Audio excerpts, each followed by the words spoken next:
مسیح یسوع کے زندہ اور مقدس نام میں آپ سب کی سلامتی ہو۔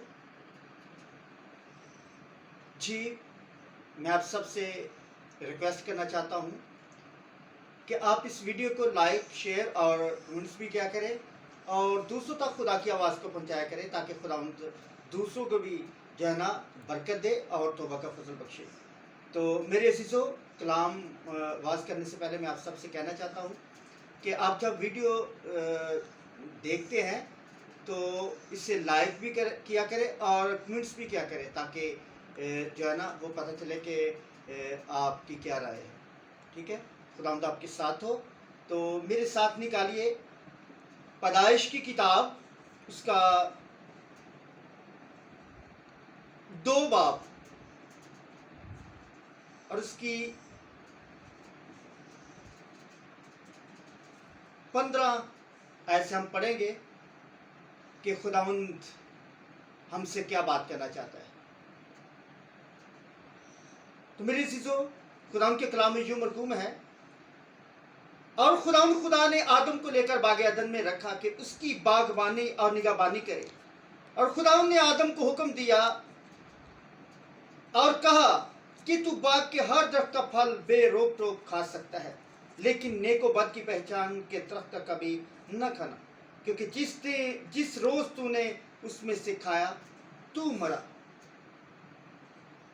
اور آگے لکھا ہے 18ویں آیت میں، اور خدا نے کہا کہ آدم کا اکیلا رہنا اچھا نہیں، میں اس کے لیے ایک مددگار اس کی مانند بناؤں گا۔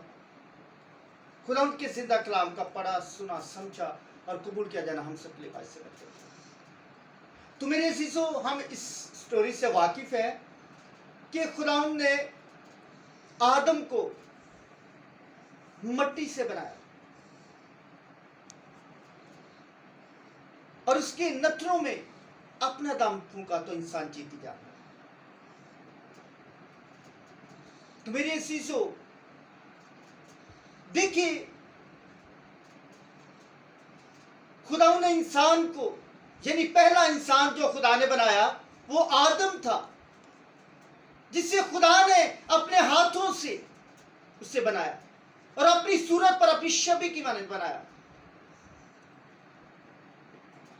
اور میرے عزیزو، آدم کا معنی ہے زندگی کا دم رکھنے والا۔ کیا؟ زندگی کا دم رکھنے والا۔ آدم یعنی زندگی کا دم رکھنے والا۔ تو میرے عزیزو، جب خدا نے آدم کو لے کر باغ عدن میں رکھا کہ اس کی باغبانی اور نگہبانی کرے، دیکھیے جب خدا نے آدم کو بنایا اور اسے باغ عدن میں رکھا،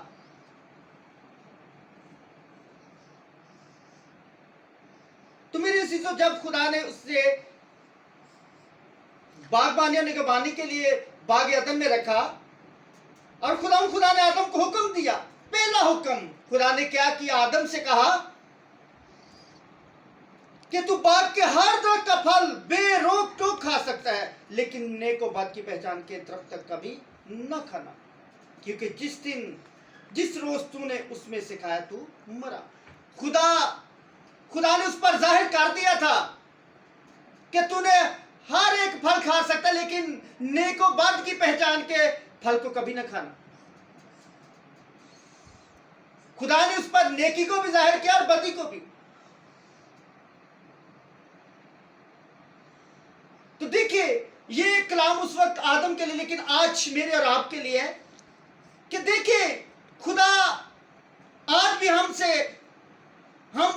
بولتا ہے، ہم پر ظاہر کرتا ہے اپنی مرضی کو اور اچھائی کو بھی، اور اچھائی کی راہ کو بھی اور برائی کی راہ کو بھی بتاتا ہے کہ اس راہ پہ نہیں چلنا۔ لیکن دیکھیں، خدا ہماری زندگیوں میں برکت کو لے کے آتا ہے، خوشحالی کو لے کے آتا ہے، لیکن ہم خدا کی نافرمانی کرتے ہیں، جس طرح آدم اور حوا نے۔ خدا نے انہیں منع کیا تھا کہ آپ نے نیک و بد کی پہچان کا پھل نہیں کھانا، لیکن انہوں نے کھایا۔ ابلیس کی بات مانی لیکن خدا کی نافرمانی کی، اور جب نافرمانی کی تو انسان خدا کی پریزنس سے نکل گیا. باغ عدن سے یعنی خدا کی پریزنس سے نکل گیا, کیونکہ خداوند ٹھنڈے وقتوں میں آدم سے باتیں کرتا تھا. یعنی ٹھنڈا وقت کون؟ رات کے پہروں میں جب 2-3 بجے کا وقت ہوتا ہے, اس وقت خداوند آدم سے باتیں کرتا تھا. وہ ٹھنڈا وقت. تو میرے سیسو یعنی نیند کا وقت, اس وقت خدا آدم سے باتیں کرتا تھا. تو آج بھی دیکھیے خدا آپ سے بات کرنا چاہتا ہے, آپ پر اپنا تخت لگانا چاہتا ہے, لیکن خدا کے وفادار بنیے. آدم کی طرح اور ہوا کی طرح نافرمانی نہ کرے. اور دیکھیے جب خدا نے آدم کو اس باغ میں رکھا کہ اس کی نگہبانی اور باغبانی کرے, باغبانی اور نگہبانی کرے, تو خدا نے کہا کہ آدم کا اکیلا رہنا اچھا نہیں. اس کے لیے میں اس کے لیے ایک مددگار اس کی مانند بناؤں گا. دیکھیے آج جس طرح خدا نے آدم کے لیے ہوا کو بنایا, خدا نے پہلا مددگار ہوا کو آدم کے لیے بنایا. آج بھی بہت سارے آدم اور ہوا ہیں, یعنی شوہر اور بیوی. خدا چاہتا ہے کہ یہ دونوں مل کر میری پریزنس پہ رہے, لیکن آج بھی یہ دونوں نافرمان ہیں. میں دیکھتا ہوں گھر میں لڑائی جھگڑے, نا اتفاقی, بدامنی, طرح طرح کی تاثیریں کام کرتی ہیں میاں بیوی میں, اور وہ خدا کی پریزنس سے نکل جاتی ہیں, خدا کی حضوری سے نکل جاتی ہیں. خدا کی برکت اس گھر سے چلی جاتی ہے, خدا کی پریزنس اس گھر سے چلی جاتی ہے. کیوں؟ کیونکہ وہ خدا کے حکم کو نہیں مانتے. حالانکہ خدا نے آدم کے لیے ہوا کو اس کا مددگار, پہلا مددگار بنایا کہ اس کی مدد کرے, اس کے ساتھ وہ کام جو خدا نے اس سے کہا ہے, جو حکم خدا نے اسے دیا ہے وہ اس کے ساتھ کرے. یہ نہیں کہ اپنا حکم چلا لے, یعنی ابلیس کی باتوں کو سنے اور خدا کی پریزنس سے نکل جائے. آج بھی میری ایسی سوچ, میں خاص کر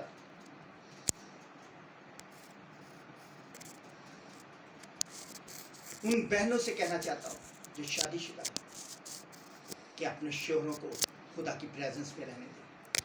انہیں باغ عدن سے نکالیے نہیں, خدا کی پریزنس سے دور لے کے نہ جائیے. لڑائی جھگڑے کی اسپرٹ کی وجہ سے, طرح طرح کی لالچ کی وجہ سے, تاکہ نافرمانی کی وجہ سے, تاکہ خدا کی پریزنس سے باہر نہ ہو جائے. آپ کو خدا نے آپ کو آدم کا مددگار بنایا ہے, اپنے شوہر کا مددگار بنایا ہے, اور دوسرا مددگار خدا کا پاک روح القدس. تو میرے سیسو, پہلا مددگار بیوی ہے اور دوسرا مددگار خدا کا روح القدس ہے. پہلے مددگار کے بغیر بھی انسان ادھورا ہے, اور دوسرے مددگار کے بغیر بھی خدا کی بادشاہی میں داخل نہیں ہو سکتا. کیونکہ اگر ہمارے پاس دوسرا مددگار نہیں تو ہم یتیم ہیں اور کمزور بھی ہیں. کیونکہ خدا ان کے کلام میں لکھا ہے کہ جب روح القدس تم پر نازل ہوگا تو تم قوت پاؤ گے. جب ہمارے پاس خدا کا روح القدس ہے تو ہم پاورفل انسان ہیں, ہم سب سے امیر آدمی ہیں, غریب نہیں.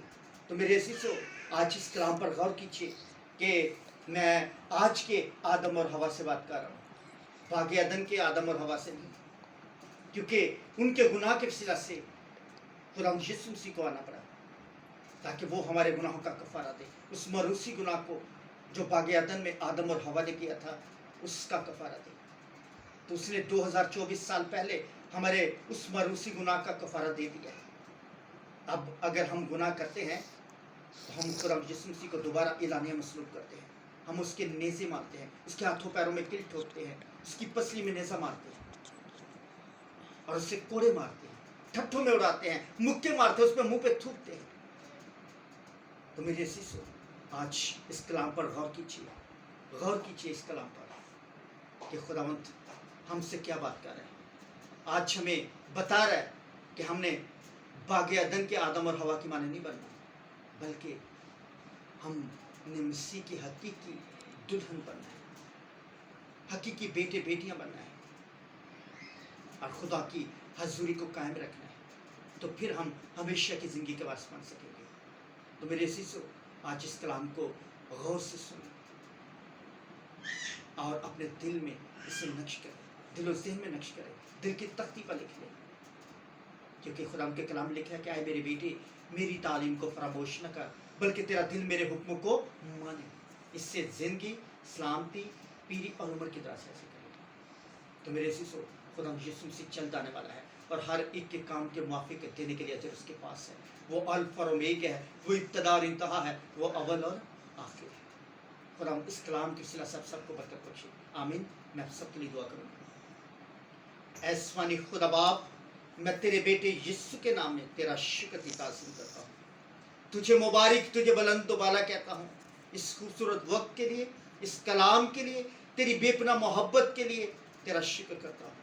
اس کلام کو ایک ایک دل و ذہن میں نقش کیجیے، دل کی تختی پر لکھ دیجیے، اس سے 30 گنا نہیں، 60 گنا نہیں، بلکہ 100 گنا پھیلا سکے اور اس ہمیشہ کی زندگی کے وارث بن سکے جو تو دینا چاہتا ہے، اور مکمل طور پر آدم اور ہوا کی طرح نافرمان نہ بنے، تاکہ تیری حضوری سے باہر ہو جائے، باغ عدن سے باہر ہو جائے، بلکہ تیری حضوری کو محسوس کرے اور تیری وفاداری میں بڑھتے چلے جائے اور اس ہمیشہ کی زندگی کے واسطے بنے جو دینا چاہتا ہے۔ اور اسی میں ہر طرح کی بیماری یسوع کے نام سے جاتی رہے، کمی کمزوری یسوع کے نام سے جاتی رہے، غربت یسوع کے نام سے جاتی رہے، بے روزگاری یسوع کے نام سے جاتی رہے، ہر طرح کا بھانج پن یسوع کے نام سے جاتا رہے، ہر طرح کا کینسر یسوع کے نام سے جاتا رہے، ہر طرح کی ناراستی یسوع کے نام سے جاتی رہے، ہر طرح کی نااتفاقی کی اسپرٹ یسوع کے نام سے جاتی رہے، ہر طرح کی لڑائی جھگڑے کی اسپرٹ یسوع کے نام سے جاتی رہے، ہر طرح کی لالچ کی اسپرٹ یسوع کے نام سے جاتی رہے، ہر طرح کی پریشانی یسوع کے نام سے جاتی رہے، ہر طرح کی رسولیاں